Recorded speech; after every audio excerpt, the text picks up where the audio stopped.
Praise Allah subhanahu wa ta'ala. We send blessings and salutations upon Muhammad sallallahu alayhi wa sallam. We ask Allah subhanahu wa ta'ala to bless his entire household, all his companions. May Allah subhanahu wa ta'ala bless them and bless every single one of us. Ameen. My brothers and sisters, when people get married, it's something very, very great. It's a very happy occasion. And I'm sure 100% of people get married in order to build their lives and in order to cross a phase in their lives. I don't know of sane people who actually marry in order to break their relationship later on.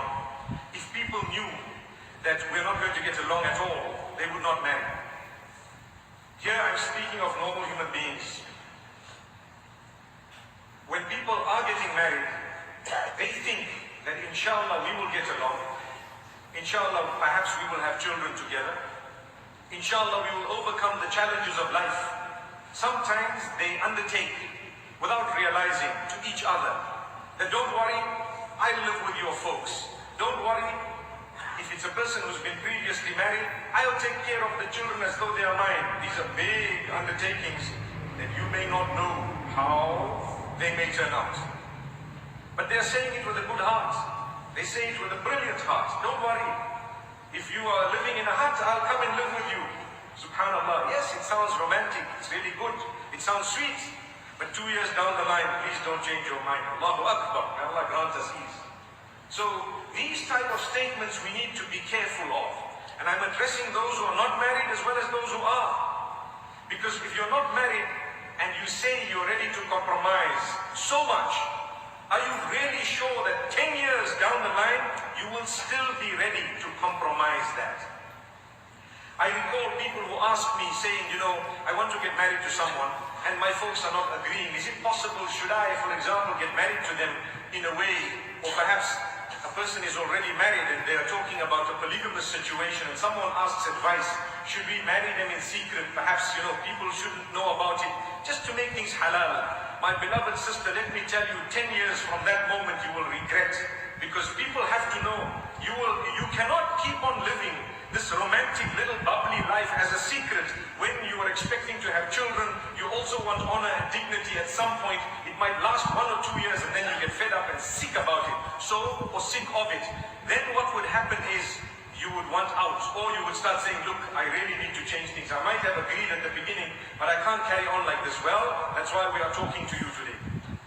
That's why we are telling you, when you marry, marry with honor, marry with dignity. Don't marry undertaking things that you don't think about. They may not be possible to continue with a few years down the line. You say, I'll live with your folks, don't worry. Yes, we're living in an extended family, no problem, alhamdulillah, I'm ready to sacrifice. We know what the Prophet ﷺ taught us to sacrifice. I'm ready to sacrifice my beloved sister, my brother. The Prophet ﷺ taught you to sacrifice indeed, but he has bestowed upon you, by the will of Allah, certain rights. You have those rights, it's your right. Then later on, you start saying, you know what, I want my rights. I just want my rights. And the husband will tell you, well, when we married, you had actually foregone those rights. You told me you don't want this now, how can you ask for it? Well, it's my right to ask for my rights now. I've changed my mind. And then the marriages break. So I want to talk about, for the next 15 to 20 minutes, something extremely important. Why do marriages break? When we married, we were so happy, we were delighted, we were excited. We made promises, we said we are going to sacrifice. We were told that marriage is not easy, it's not a joke. But I tell you, it breaks for many reasons. Number one, when you're not prepared to sacrifice for your spouse. Number one, when you're not prepared to stand up for your spouse. Number one, when you do not protect your spouse. Notice I said 3 things, all of them are number one. You notice? The reason is I can't tell you number 2 and 3. These are all important matters. So my beloved brothers and sisters, when you don't stand up to protect your spouse from the evil of your own mother, your marriage is not going to work. You might say, my mother has rights. How can you say that she's evil? She's not evil. Shaitan is evil. Shaitan comes and makes her say things, and I can explain to you why. You were not married. Your mother, your sister, perhaps someone else in your family had you all together. spent time with them, and you took them on holiday, you went around with them. Now you need to start your life. You need someone who's going to be called a mother to other children who will belong to you. They also have rights. So when you get married, it is natural, human nature. Shaitan comes and actually fuel that and makes it worse. What happens? Now you cannot spend as much money on your sister or your mother as you did before, because now you need to save. So before I had a paycheck and I used to just give it to my folks. Now I have a paycheck, my wife has to share, I have a living, I have a house, I have a car. So naturally, sometimes people will feel, hey, I've lost out. Up to that point, it's still natural. Beyond that, Shaitan comes in temper and says, listen, I hate my sister-in-law, meaning your wife. So your sister is saying, I hate my sister-in-law. Not because she's a bad person. Not because of anything. She's taken my brother away from me. I hate my daughter-in-law because she's taken my son away from me. My beloved mother, my beloved sister. Trust me, my wife has not taken you or me away from each other at all. I have responsibilities. You had the privilege and the honor of having a little bit more of me when I was single. Now I'm no longer single. I have a priority. People say, obey your parents. I say, not when you are married and they are wrong. Remember this. Don't think it's noble to obey your parents when they are glaring you in the face with something haram, something wrong. They are usurping the rights of your wife. They cannot be obeyed. There's now someone who is a mother to your children, who you need to consider. Yes, we will side with what is right and who is right, whether it's your mother or your wife. Remember this.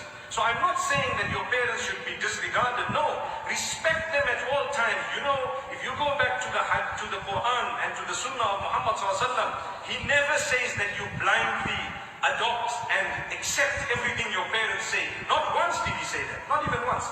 In fact, the Quran says, وَوَصَّيْنَا الْإِنسَانَ بِوَالِدَيْهِ حُسْنًا. In another place, إِحْسَانًا. Allah has asked you to be good and kind to your parents. He did not say obedience. Remember, why? Because obedience belongs to Allah. That's what it is. If your parents are right, I will adopt what they are saying because they are right. If they are wrong, I will kindly tell them, respectfully tell them that you are wrong. Allahu Akbar. So I owe them kindness. When you look at the hadith of your mother, who next your mother, who next your mother, songs have been made about it. You know that, right? That never speaks of obedience. Do you know this?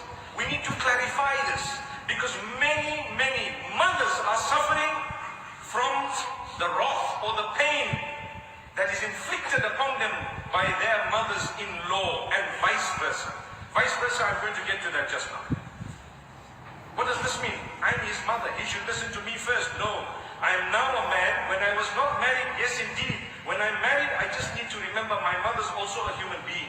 She can make mistakes. I love her. I will kiss her. I will honor her. It does not mean I need to give all my cash to her. She will not decide what to cook every day as though my wife is just a worker who's come here to work. This is happening in a lot of homes where the woman comes in. Yes, we're living together. My beloved mother-in-law, we love you. And I'm talking here about my own mother too. Beautiful woman, alhamdulillah. And I'm saying it in a beautiful way. We all love to live together. But you don't make the decisions in this home. No, not at all. If you're not a man, my beloved brother, who's now a husband, if you're not man enough to side with your spouse when your mother is wrong or when she's overstepping her rights, trust me, there will be frustration caused by you in the marriage, and the marriage will break, because today's girls are not like a long time ago. When a car is damaged, they can send it for panel beating. No longer. Now when the car is damaged, I want a new one. I want out. That's what it is. Today, for the smallest reason, they want out. You had the first problem, I want out. That's another point that breaks marriages, where we have a sickness. Instead of helping each other when we are gone wrong, the husband doesn't want to hear, look, this is how my home is, take it or leave it while I'm leaving it. Then the marriage breaks, and what happens? We end in divorce for nothing. It could have been the best marriage. We can still work it. We can. But we're being stubborn. You, my beloved brother, stubborn. You, my dear sister, you are stubborn. And you know what? You're allowing people to have a say who are not supposed to be having a say. The worst is when you go to an alim or a counselor and he tells you, just make sabr. That's it. My brother, my beloved Maulana, Sheikh, whatever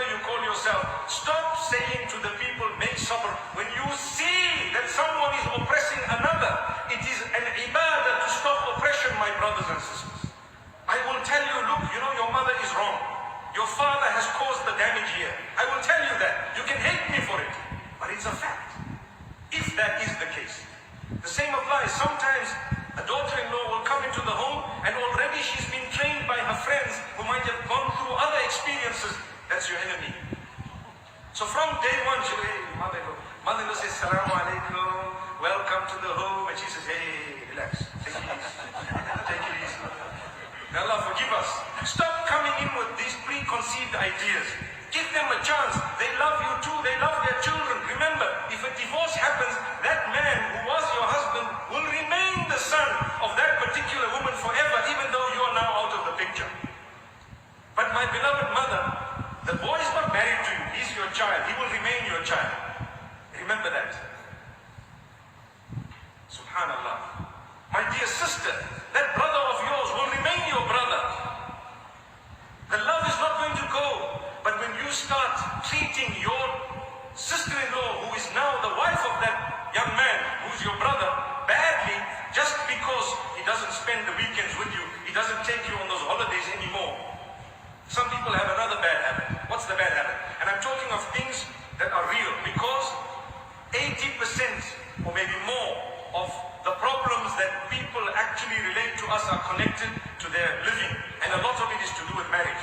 So sometimes you get married, mashallah, you know, it's a sacrifice, it's a very big sacrifice. You will need to adjust. You must learn to serve each other. You know, one might say, okay, do I really need to cook? Well, if I say no to you and no to him, I think you guys can stay on those pills, inshallah. You can just buy a bottle and every for lunch pop in a pill. And, well, when I say pop pills, please, I'm talking of the right thing.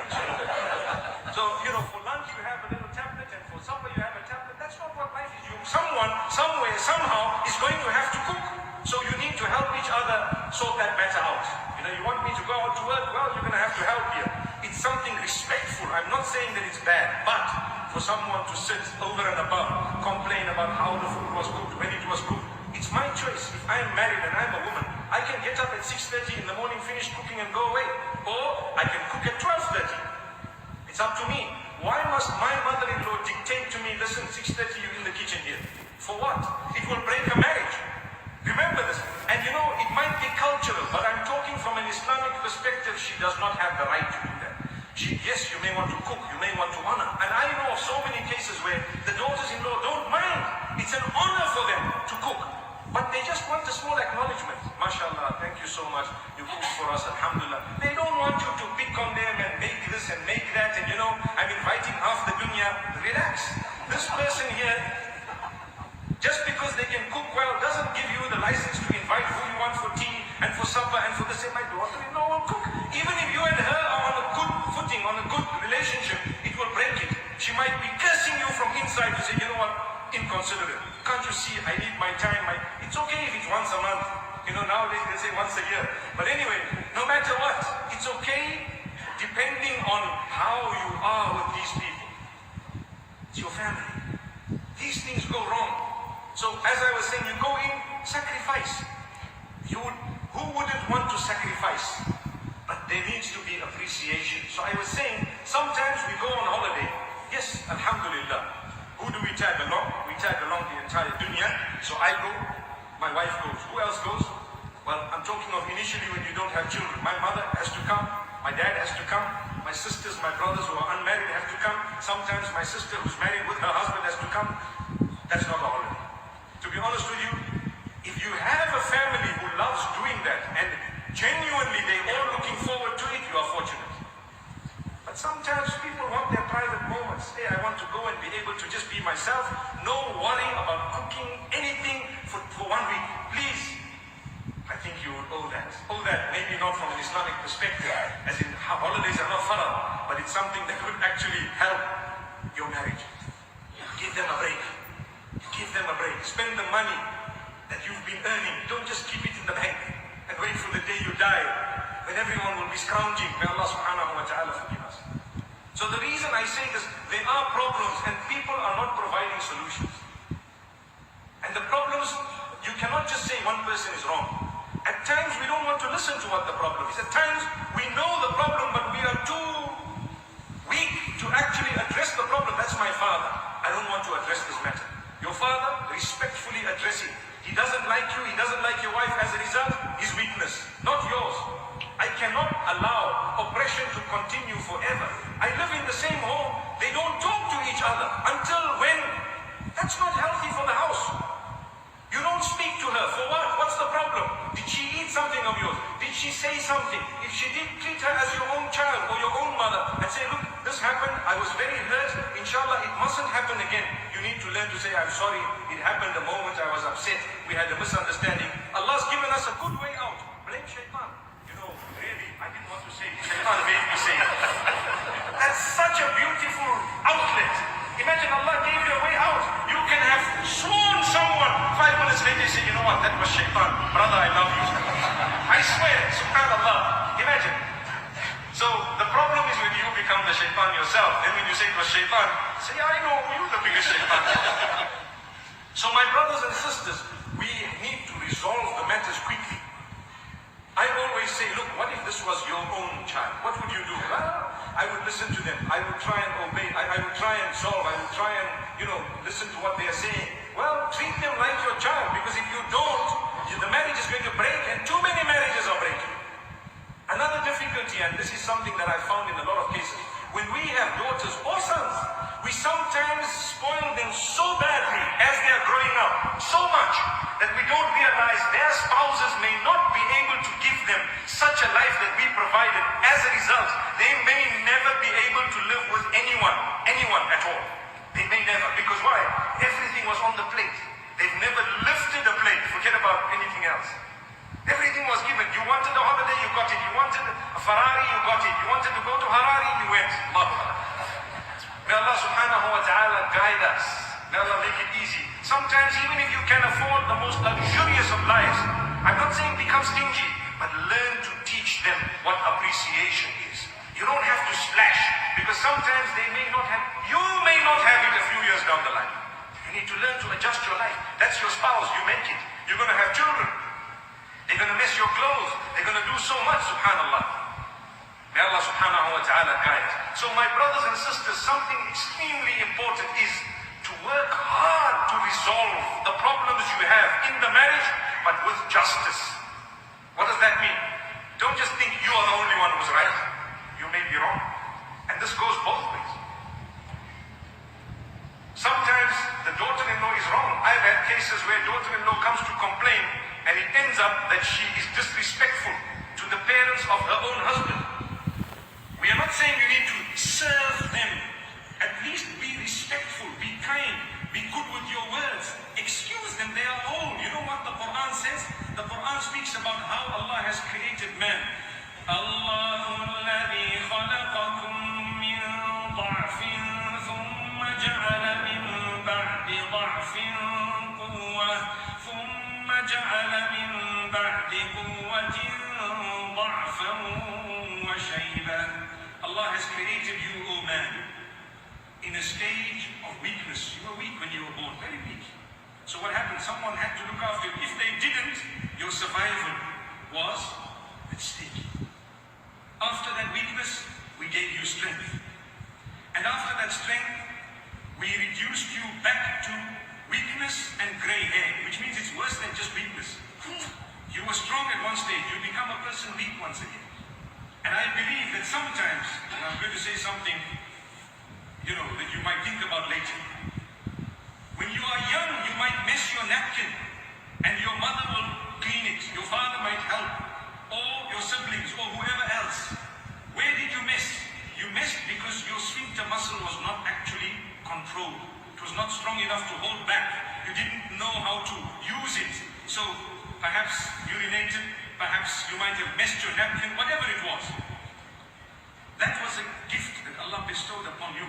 Your parents need to know, I sacrificed for the child. But when a person grows older, they may not miss that way. They may miss from their mouths. Remember this carefully. Why? Dirtier words than changing the napkin can come out from elderly people who are in pain sometimes, who are frustrated sometimes, where there's a generation gap and they don't understand. If there's more than, nowadays I'd like to say 25 years, 30 years, between you and your parents, there's bound to be a generation gap, understanding gap, bound to be. Remember this. Usually they used to say 40 years is a generation completely different thinking. But I think it's gone a little bit less now, because technology is advancing every minute. So the way I think might not be the way my children who are 25 years younger than me may think. I will, no matter how cool a dad I think I'm going to be, or a father-in-law, or a mother-in-law, there will be differences in thinking. Because there's a generation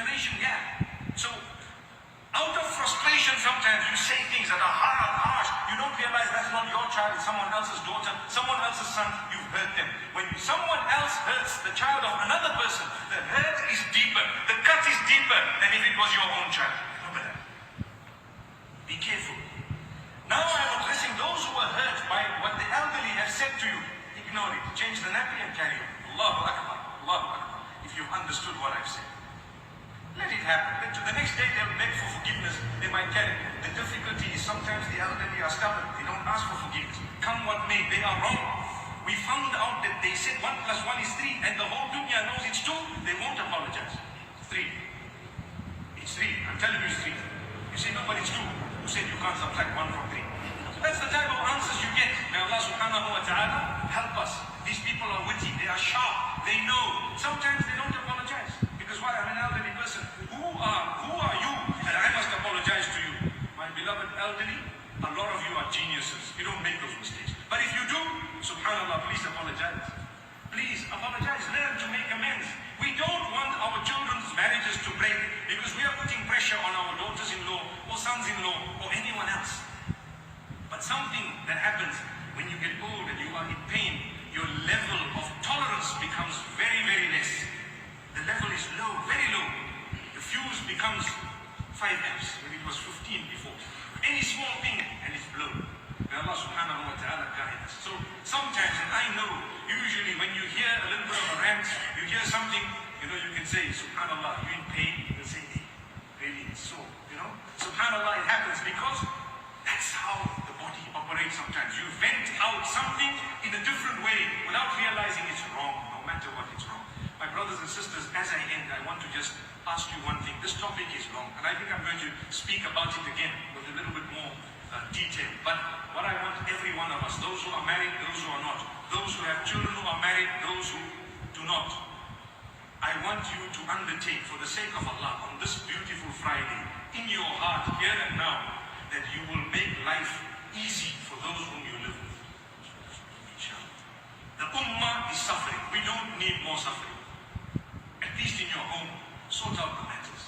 Learn to give people a little bit of their independence. Don't interfere in lives of those whom your interference is not welcome. Some people love interference. Oh, tell me, what should I do? What should I cook? What should I do? Where should I live? So on and so forth. I know of a marriage that broke because the mother decided to break relations with her daughter-in-law because they had children 2 years before the mother said they should have children. Come on. That is absolutely ridiculous. Allah has not given you, it's not within your jurisdiction. Allah has not given you the right to say that. It's not your right. But things have happened. As ridiculous as that, ask yourself, maybe in my life, maybe in your life, there are things happening, possibly not as ridiculous, but they are strangling relationships. Make it easy. Solve it. Come back today. Sort the matter out. I haven't even got to, cheating in marriage and so on, because that's a topic on its own. That is a big disaster, especially today. But I can also add one quick note to say, when your spouse has made a mistake, remember, step number 1 is not to want out. No ways. That's the last step. Step number 1 is to seek medication, to solve the matter. The man made a mistake, or the woman made a mistake. Try and solve the problem. Help them. They may come out of that mistake better than they ever were. You may have a more blissful marriage when you help them through the problem. That's one of your duties as a spouse. Remember this. With us, one problem, hey, I saw a message, it just says, I love you. Who the hell is this guy? I want out, I'm going. I don't want to talk to you, out. Then the man says, come on. You know how it's like a lawnmower. Allahu Akbar. People think they're mowing the lawn. That's not how you divorce a woman. That's actually worse than an animal's way of speaking. And then you find out, oh, that was just a message from her mother or her father. And then you hit your head. Too late. Astaghfirullah. May Allah forgive us. Really, someone makes a mistake, try and help. Solve the matter. Even if it is a real disaster. If you're a real spouse, you will help in that way. May Allah subhanahu wa ta'ala bless us all. May Allah subhanahu wa ta'ala open our doors. Those who are not married, may Allah subhanahu wa ta'ala help you and give you spouses who will be the coolness of your eyes. And those who are married, may Allah subhanahu wa ta'ala grant you bliss in your marriages. Those who have marital problems, may this be a means, inshallah, of you sorting out your problems by the will of Allah subhanahu wa ta'ala. Wa sallallahu wa sallam wa baraka ala nabina.